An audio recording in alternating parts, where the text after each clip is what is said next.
Assalamualaikum warahmatullahi wabarakatuh. Salam sejahtera bagi kita semua. Om Swastiastu, Namo Buddhaya. Salam kebajikan. Perkenalkan, nama saya Badri, dosen tetap program studi S1 Bisnis Digital, Fakultas Sains dan Teknologi Multidisiplin Institut Teknologi Sains dan Kesehatan Insan Cendekia Medika Jombang dengan NIDN 07 05 09 6803. Video ini merupakan salah satu bagian dari pernyataan diri dosen dalam unjuk kerja Tridharma Perguruan Tinggi atau PDD UKT PT untuk sertifikasi dosen tahun 2026, khususnya dalam aspek bidang pengajaran. Dalam kesempatan ini, izinkan saya untuk menjelaskan secara singkat mengenai mata kuliah yang saya ampu sesuai dengan bidang keahlian saya, yakni algoritma dan database atau basis data. Mata kuliah ini merupakan dalam kelompok mata kuliah MKB atau mata kuliah berkarya yang merupakan mata kuliah wajib bagi mahasiswa semester 2 program studi S1 Bisnis Digital dengan bobot 3 SKS yang terdiri dari 2 SKS teori dan 1 SKS praktikum dengan kode mata kuliah FT 2201.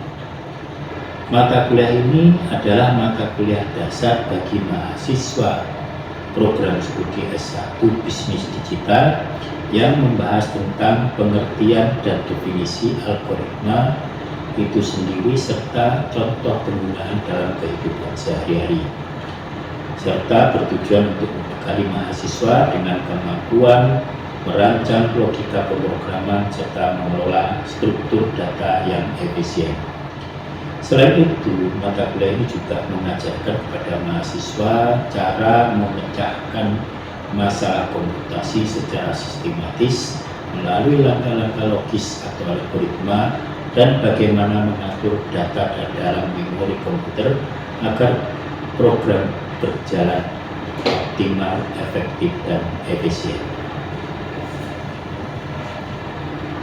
Adapun deskripsi mata kuliah ini adalah mata kuliah yang berfokus pada pemrograman dasar mengenai logika penyelesaian masalah melalui penyusunan algoritma serta pengelolaan data menggunakan sistem basis data, mempelajari konsep algoritma, representasi algoritma dengan menggunakan flowchart dan support implementasi dasar menggunakan bahasa pemrograman Python dengan harapan dapat menjadi fondasi utama paradigma pemrograman berorientasi objek, serta konsep basis data yang meliputi pemodelan data, entity relational diagram atau ERD, normalisasi, dan penggunaan SQL untuk mengelola database. Di akhir perkuliahan, mahasiswa diharapkan mampu merancang basis data sederhana serta mengembangkan aplikasi dasar yang terintegrasi dengan sistem basis data sebagai fondasi untuk kuliah lanjutan di bidang pemrograman, sistem informasi, analis data, dan pengembangan aplikasi bisnis digital. Sedangkan capaian pembelajaran program studi atau JPL Prodi yang dibebankan pada mata kuliah ini diantaranya adalah sebagai berikut. Yang pertama, bertakwa kepada Tuhan Yang Maha Esa, mampu menunjukkan sikap religius. Kedua, memiliki tanggung jawab profesional dan dapat melakukan penilaian berdasar informasi dalam bentuk komputing berdasarkan pada prinsip-prinsip legal dan etika bisnis. Yang ketiga, mampu menerapkan pemikiran logis, kritis, inovatif, bermutu, dan terukur dalam melakukan pekerjaan yang spesifik. Yang keempat, mempunyai kemampuan dalam mendefinisikan kebutuhan pengguna atau pasar terhadap kinerja dengan tahapan menganalisis, mengevaluasi, dan mengembangkan algoritma atau metode berbasis komputer. Kelima, mempunyai pengetahuan dalam mengembangkan algoritma atau metode yang diimplementasikan dalam perangkat lunak berbasis komputer. Keenam, merancang dan menganalisis algoritma untuk menyelesaikan permasalahan organisasi secara optimal, serta memilih dan menerapkannya pada bahasa pemrograman tertentu. Adapun pencapaian pembelajaran mata kuliah atau CPMK, yaitu pertama, mahasiswa mampu memahami konsep dasar algoritma, tipe data, struktur kontrol, array dan fungsi, menyusun solusi logis dalam bentuk flowchart atau subcode, memilih pendekatan algoritma yang efisien dan tepat. Kedua, mahasiswa mampu memahami konsep dasar basis data atau database, serta merancang database dengan menggunakan model konseptual dan logika basis data dengan menggunakan ERD atau model relasional. Ketiga, mahasiswa mampu mengimplementasikan basis data menggunakan MySQL serta mengelola data dan query dalam DBMS. Keempat, mahasiswa mampu bekerja sama dan belajar secara mandiri dan mengembangkan keterampilan secara berkelanjutan. Bahan kajian atau materi pembelajaran mata kuliah algoritma dan database ini terbagi dalam 3 kelompok bahan kajian. Yang pertama, dasar-dasar algoritma yang akan membahas tentang pengantar representasi algoritma, struktur dasar dan perulangan array dan fungsi, implementasi algoritma menggunakan Python, studi kasus dan penyelesaian masalah algoritma. Materi ini akan diberikan sebanyak 7 kali tatap muka. Kelompok yang kedua adalah konsep dasar basis data yang akan membahas tentang konsep dasar dan model relasional basis data, entity relasional diagram atau ERD, serta perancangan database. Materi ini akan diselesaikan sebanyak 4 kali pertemuan atau tatap muka. Yang ketiga, SQL atau struktur query language yang membahas mengenai SQL dasar, yaitu DDL dan DML, query SQL, relasi antar tabel, serta integrasi database dengan Python. Materi ini akan diberikan dalam 3 kali pertemuan, sehingga semua bahan kajian mata kuliah tersebut akan diberikan sebanyak 14 kali pertemuan tatap muka dengan total kurang lebih 5 jam per minggu. Sedangkan untuk praktikum di laboratorium dilaksanakan sebanyak kurang lebih 2,5 jam per minggu. Menerapkan 2 cara, yaitu perkuliahan luring dan perkuliahan daring. Di dalam perkuliahan luring ini adalah merupakan perkuliahan dengan cara tatap muka langsung, baik di kelas maupun di laboratorium, dengan membahas bahan kajian sesuai dengan RPS yang telah ditentukan. Yang kedua, perkuliahan daring atau online. Ada perkuliahan ini saya lakukan dengan menggunakan Zoom, RMS, sistem akademik kampus, atau dapat juga menggunakan Google Classroom. Semua tugas-tugas kuliah saya mewajibkan kepada mahasiswa untuk menggunakan Google Drive. Pada mata kuliah algoritma dan database, saya menggunakan beberapa cara atau metode pembelajaran agar mahasiswa tidak hanya memahami konsep, tetapi juga mampu menerapkannya dalam penyelesaian masalah yang nyata. Yang pertama, picture. Pada mata kuliah ini saya menyampaikan konsep dasar, teori, serta memberikan contoh penerapan algoritma dan database sebagai landasan sebelum mahasiswa melakukan praktek. Metode yang kedua menggunakan metode discovery learning.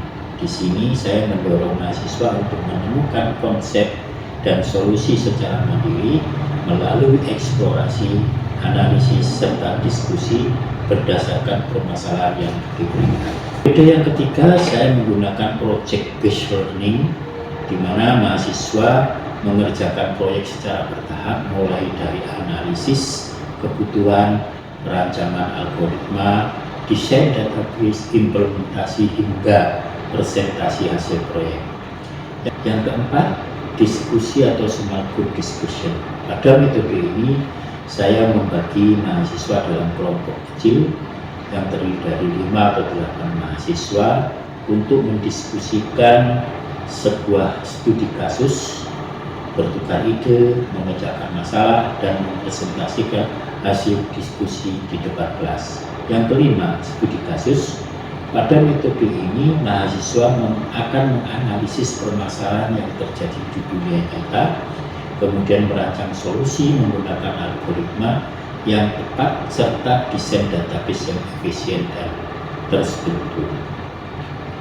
Melalui kombinasi berbagai metode tersebut, diharapkan mahasiswa mampu memahami konsep, berpikir logis dan sistematis, serta memiliki keterampilan dalam merancang dan mengimplementasikan solusi berbasis algoritma dan database.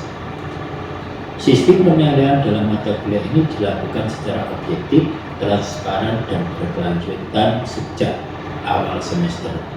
Adapun komponen penilaiannya terdiri dari tugas dan praktikum 30%, mini project algoritma 10%, project perancangan database 10%, keaktifan dan partisipasi 10%, UTS dan UAS masing-masing 20%. Nilai akhir pada mata kuliah merupakan gabungan dari komponen-komponen tersebut. Seluruh rubrik penilaian ini telah disampaikan dan disepakati bersama mahasiswa di dalam kontrak perkuliahan pada awal perkuliahan. Selanjutnya kita ikuti salah satu cuplikan video proses perkuliahan atau mata kuliah algoritma database dalam bentuk lecture, yaitu materi pertemuan ke-12 yang membahas tentang perancangan database. Selamat menyaksikan, semoga bermanfaat serta menambah wawasan kita semua.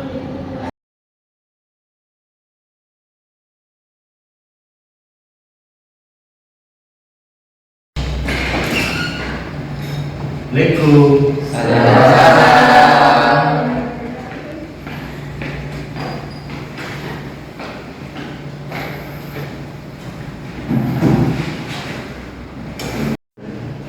Selamat siang, adik semuanya. Siang. Oke, hari ini kita akan melanjutkan materi kita untuk mata kuliah algoritma dan database untuk pertemuan yang ke-12 ya, membahas tentang perancangan database. Di pertemuan minggu yang lalu kita sudah membahas tentang database. Ada yang tahu kira-kira apa itu database? Mbak Jihan. Database adalah kumpulan data yang terorganisir secara sistematis, tersimpan secara elektronik dan dapat diakses, dikelola serta diperbarui dengan mudah oleh sistem komputer. Ya, betul. Begitu juga database. Database itu rumah ada namanya, ada nomornya. Jadi nanti database itu begitu Anda buat database, itu extensionnya di filenya itu akhirannya PDF. Jadi umpamanya membuat tentang akademik, berarti akademik ya, tentang apa PLP akademik DPR. Ya, di dalamnya ada tabel mahasiswa, tabel mata kuliah, tabel nilai dan seterusnya. Oke, kenapa penting database itu? Ya, Mas Muhammad Rizky Dwi Putra. Karena database memudahkan integritas data, aman data, efisien akses, berbagi data, analisis dan laporan, dan redundansi minimal. Ya, tepat. Jadi kenapa penting? Ya itu tadi salah satunya adalah memudahkan bagi seorang programmer maupun analis melakukan integritas data. Ya, kemudian pengelolaan keamanan data itu juga menjadi sangat penting karena di era sekarang itu data adalah sebuah istilahnya sebuah bahan baku atau istilahnya bahan yang paling penting. Nah, untuk hari ini kita akan coba melanjutkan materi tentang perancangan database. Ya. Di pertemuan ini nanti kita akan dibagi menjadi 4 hal, yaitu pertama adalah kita akan bahas tentang konsep data, konsep dasar database, yang kedua strategi dekomposisi, kemudian model data relasional dan normalisasi, yang keempat adalah project. Nah, konsep dasar database kita akan mempelajari apa itu nanti. Ada beberapa istilah database. Ada istilah file, field, item, record. Itu nanti kita akan bahas apa itu. Kemudian strategi dekomposisi ini artinya adalah strategi untuk memecah data yang panjang banyak yang sampai dengan beberapa kolom itu dipecah menjadi data atau menjadi tabel kecil-kecil. Ya, akan coba merancang ya sebuah database ya studi kasus simpan pinjam. Nah, kalau umpamanya ada membuat program tentang simpan pinjam, apa database apa saja yang dibutuhkan, bagaimana tabelnya, bagaimana strukturnya dan seterusnya. Bagaimana hasilnya? Nanti kalau kita sudah buat seperti itu, begitu hasil daripada project itu perancangan database selesai. Nah kita akan belajar dulu yang pertama mengenai konsep data. Ya. Nah kita perhatikan di sini. Saya berikan salah satu contoh tabel. Ini tabel besar. Yang dari tabel ini kita perhatikan. Kalau kita lihat secara gamblang. Dan Mariko itu ternyata punyanya hanya punya milik dari 2 mahasiswa saja. Punyanya siapa? Punyanya Yoga Pangestu sama Dewi Bunga L. Nah, kalau kita perhatikan ternyata punyanya Yoga ini kenapa ada 3 rekor? Karena dia memprogram 3 mata kuliah, berarti dia tercatat 3 kali. Yang dicatat apa? Ya nama dicatat, jenis lengkap semuanya. Nah, Dewi Bunga juga begitu, ya. Nah, Dewi Bunga, punya 3 orang, satunya Budi Santoso ya. Dewi Bunga 2 orang, 2 rekor, karena dia memprogram 2 mata kuliah. Semakin banyak mahasiswa itu program mata kuliahnya, maka rekornya akan semakin banyak. Dampaknya akan terjadi pengulangan yang sama sebanyak mata kuliah yang dia program. Bayangkan kalau umpama sampai ribuan, pasti akan membengkak. Padahal di dalam sistem komputer itu diusahakan penyimpanan itu kalau bisa seefisien, seefektif mungkin, karena penyimpanan itu juga ada batas penyimpanan. Jadi umpamanya punya komputer maksimal hanya 20 GB, 20 GB dan lebih. Ya, takutnya nanti kebanyakan akhirnya nanti akan terjadi over, tidak bisa disimpan, programnya error. Nah, ini tugas seorang analis akan memperhatikan seperti itu. Jadi dari sini kalau kita perhatikan data ini dan seterusnya, begitu juga nama program studi akan muncul. Nama program itu muncul, teknik informatika, teknik pengetahuan, IPA-nya. Padahal ini ada. Padahal satu tulisan teknik informatika disimpan di tempat penyimpanan itu hard disk sudah memotong 18 byte. Berapa kali dia muncul? Nggak efisien. Nah, ini yang menjadi masalah. Oleh sebab itu kita akan coba hari ini bagaimana caranya tabel yang besar ini kita pecah menjadi beberapa tabel, ya, supaya tidak terjadi yang namanya pengulangan atau istilah redundansi, supaya tidak terjadi seperti itu. Jadi cukup ditulis sekali ya sudah. Ya, dekomposisi ini adalah proses memecah tabel besar dapat tabel yang lebih kecil, terstruktur dan saling berrelasi, saling berhubungan. Ya, tujuan utamanya adalah apa? Menghilangkan tadi redundansi, mencegah anomali, dan memastikan integritasnya data. Karena data itu memang salah satu faktor yang menjadi data andalan adalah dia selalu update. Nah, bagaimana solusinya? Salah satunya adalah dengan membuat sebuah tabel, yaitu tabel master dan tabel transaksi. Jadi, karakteristik utama tabel master apa? Datanya statis, ya tidak berubah. Kalau dia tidak mengalami perubahan yang signifikan, ya. Kemudian identifiernya unik, setiap baris wajib memiliki kunci atau menentukan primary key-nya. Kalau data identitas mahasiswa berarti supaya unik primary key-nya adalah name. Karena tidak mungkin name itu dipakai oleh mahasiswa lain.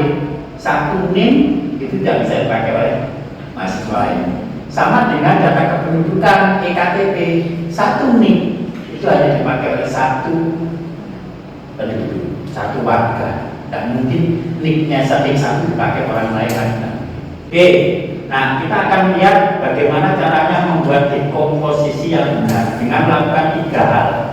Ya, dengan menggunakan yang pertama adalah tanpa kehilangan data loss by dekomposisi. Ya, sifat terpenting di mana data tersebut dipecah harus bisa digabungkan kembali menggunakan coincidence. Jadi kalau bisa-bisa, ya otomatis nanti data itu harus bisa digabungkan lagi, dijoinkan lagi. Yang tadi data tabel master yang besar tadi itu 12 kolom bisa dibagi-bagi menjadi beberapa tabel, nanti bisa digabungkan lagi menjadi 12 kolom lagi, tapi hanya secara web. Nah, ini hasilnya. Dari 12 kolom tadi itu akan saya pecah menjadi beberapa file atau beberapa tabel, yaitu yang pertama adalah ada tabel program studi. Jadi nama program studi saya pisahkan ini, ya, supaya apa? Tidak terjadi pengulangan. Ya, bayangkan satu nama program studi seperti teknik informatika tadi tidak mengurangi 18 byte. Ya. Master data prodi, kemudian tabel identitas mahasiswa, biodata mahasiswa. Nah, biodata mahasiswa kalau ditulis tabel besar tadi itu berapa bed ukurannya? Hanya sekali. Nah, kemudian tabel mata kuliah, juga tabel master D, kemudian tabel nilai akademik. Jadi 1, 2, 3 ini adalah tabel master yang tidak terjadi perubahan setiap saat. Yang keempat, tabel nilai akademik ini akan selalu berubah setiap ada kegiatan penilaian. Oh, ada ujian harian dimasukkan, ada ujian ITS dimasukkan. Kalau nggak ada kegiatan ujian, berarti nilai ini transaksinya. Nah, keempat tabel ini akan membentuk skema basis data relasional yang efisien, konsisten, dan mudah didapat.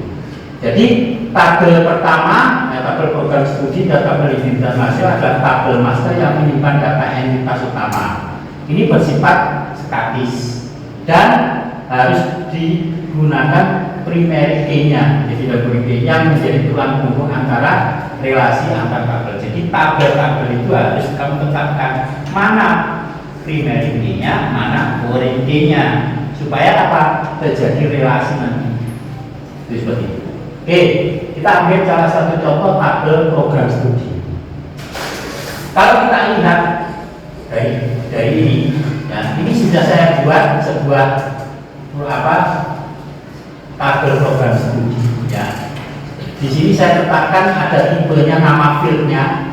Nama fieldnya kalau di dalam database itu bentuknya seperti ini, harus kita perhatikan.